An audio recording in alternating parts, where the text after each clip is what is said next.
बताना चाहती हूँ। मैं सोनाली नाइक TV9 से।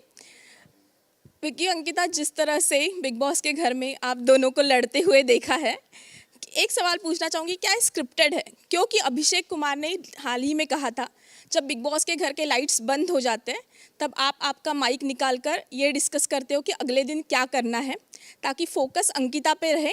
विक्की जैन तो ऐसे भी ट्रॉफी जीतने से रहे।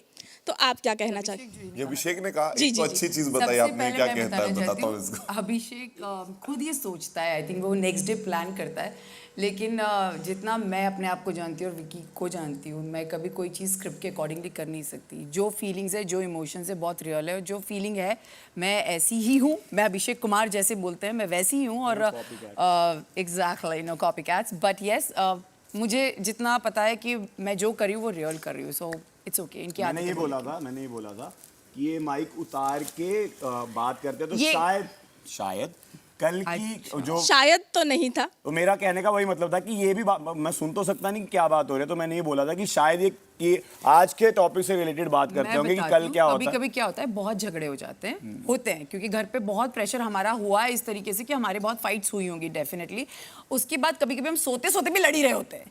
तो क्या होता है, जब माइक निकाला होता है ना, उसमें हम 10 बार लड़ लेते हैं। तो अभी जैसा भी ये सब आज जब भी खानजादी थी, तभी ये खुद भी इतनी खुसुर पुसुर बातें करते रहते थे, तो हमारे रोमांटिक नहीं होते थे। लेकिन ऑफ कोर्स मैं एक ऐसी लड़की हूँ, मैं अपनी लाइफ में कभी आज तक कोई प्लानिंग से नहीं गई हूँ। तो यहाँ पर जो आप देख सकते हो, ये मैं हूँ, दैट्स इट। वाइफ जब अलाउ करेगी तभी मैं बोलूंगा। मैं सुधार कर रहा हूँ अपने रिश्ते में बहुत ज्यादा।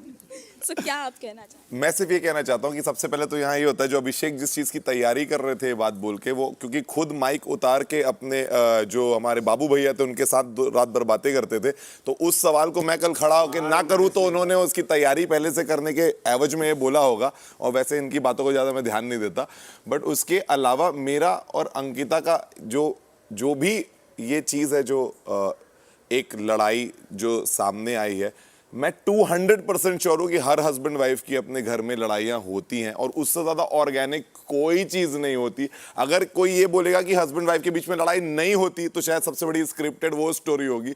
हस्बैंड वाइफ के रिश्ते में लड़ाई होती है। जिस रिश्ते में बहुत ज़्यादा प्यार होता है, उस रिश्ते में 100% लड़ाई होती है। तो आई गेस हम जितने ऑर्गेनिक और जितने रियल रह सकते नहीं, मतलब रियल ही थे इसलिए लड़ाइयाँ हो गई, रियल नहीं होते तो शायद लड़ाइयाँ नहीं होती। अगर मुझे ये मौका मिलता कि मैं अपना कोई इमेज बनाकर रखना चाहती और मैं कुछ सोच कर करती, तो मैं लड़ाइयाँ नहीं करती।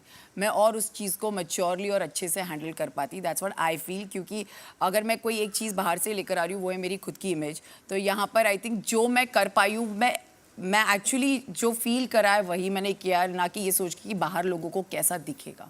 सो ये ज़्यादा रियलिटी है। और स्क्रिप्टेड एक्चुअली ये होता है, जब हम ऐसे रहते हैं ना, ऐसे मैक्सिमम टाइम, तो वो स्क्रिप्टेड होता है, रियल ऐसा नहीं होता। Okay, hi guys, Mukesh here from Telly Chakkar. Vicky भी आप ही से सवाल है, चर्चा का विषय है आप, तो मैं ये पूछूंगा, आपने 2 लाइन कहा था, एक अभिषेक की री एंट्री पर कि बिग बॉस के हिस्ट्री में पहली बार हुआ है कोई बाहर जाके अंदर आया है, जीतेगा तो नहीं। जी जबकि ये हिस्ट्री में हो चुका है, गौहर जाकर आई है और जीत चुकी है। जी, जस्ट फॉर योर नॉलेज। जी। तो क्या आपको चैलेंज लग रहा है, अभिषेक में वो पोटेंशियल दिख रहा है कि वो विनिंग हो सकता है, इसलिए आपने ये बात कही? दूसरा, आपने एक और बात कही कि कॉमन वॉशरूम एरिया में मैं अपनी वाइफ से और रिस्पेक्टफुली बात करने की कोशिश करूंगा, आपने कहा था, राइट? तो क्या आप टेलीविजन पर, नेशनल टेलीविजन पर ये मान रहे थे कि जो रिस्पेक्ट वो डिजर्व करती थी वो आप उन्हें नहीं दे रहे थे अभी तक? नहीं, सी मैं ये बताना चाह रहा हूँ कि मोस्ट नेचुरल वे में जब आप चीज़ें कर रहे होते हो, तो सबसे पहले तो हमको ये ध्यान पड़ेगा कि हम सब इंसान हैं, कोई भी भगवान नहीं है यहाँ पे। इंसान से ही गलतियाँ होती हैं, और जो इंसान उन गलतियों को रियलाइज़ करके अगर उनको बोलने की, एक्सेप्टेंस करने की हिम्मत रखता है, तो बदलाव वहीं से शुरू होता है, वरना आप कभी बदलेंगे नहीं।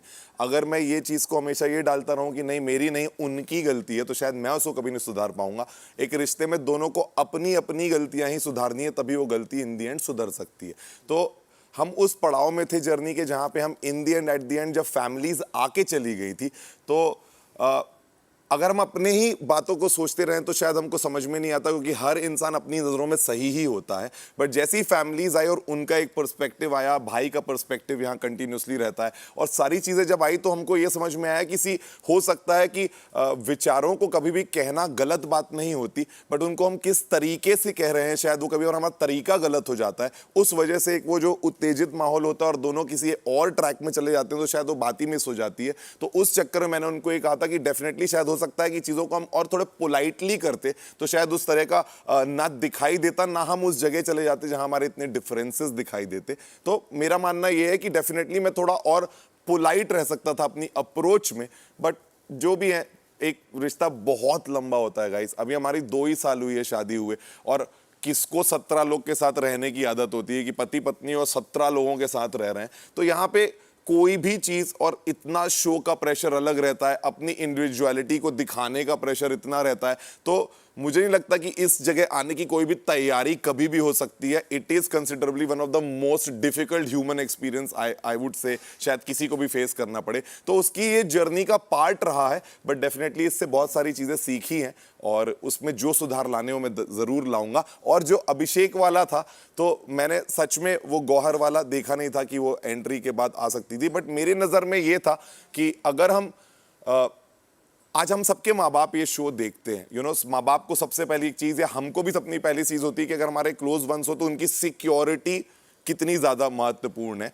तो जो चीज़ हुई थी वो एक मेजर रूल ब्रेक माना जाता है कि अगर आप किसी के ऊपर कभी हाथ उठा दें, वो सीमा को कोई भी ब्रीच नहीं करना चाहिए। मैं उस चीज़ में श्योर था, तो मेरे लिए आज भी वो स्टैंडिंग है। क्योंकि ऐसा नहीं है कि गुस्सा मुझे नहीं आया, जबकि मेरी सिचुएशन सबसे ज़्यादा डिफिकल्ट रही, क्योंकि मेरी वाइफ यहाँ पे रही है, और मेरी वाइफ के साथ शायद अभिषेक ने 50 बार ऐसी चीज़ें कही या बोली हैं, उन्होंने भी रिप्लाई किया होगा, बट कई बार मैंने आप मुंह में टिश्यू नहीं डाला और मैंने इतना ज़्यादा इतनी हद तक पोकिंग नहीं करी कि मैं वहाँ उस स्टेज तक पहुंच गया। जबकि ईशा के फादर ने आके भी वो चीज़ क्लियर करी है कि वो बहुत हद लेवल की पोकिंग हो गई थी, जिसमें मतलब अभिषेक पे तरस आ रहा था। वो शायद सवालों में आ जाएगा आपसे, मैं अपना जवाब दे रहा हूँ। मैं सिर्फ इतना कह रहा हूँ कि मेरी नज़र में मेरे साथ भी ऐसा सिचुएशन हुआ है, बट मैं प्राउडली आई कैन से कि आज तक मेरे मुंह से कभी भी किसी झगड़े के दौरान कोई गालियां नहीं निकली, मैंने कभी हाथ नहीं उठाया। तो जो चीज़ मैं कर सकता हूं वो कोई भी कर सकता है, ये सोचते हुए मैंने कहा कि वो चीज़ आपने बहुत गलत की थी और उसके लिए फॉरगिवनेस नहीं मिल सकती। बाकी कोई भी चीज़ आपको मिल सकती है लाइफ में, बट वो मेरे लिए बहुत बड़ी चीज़ थी।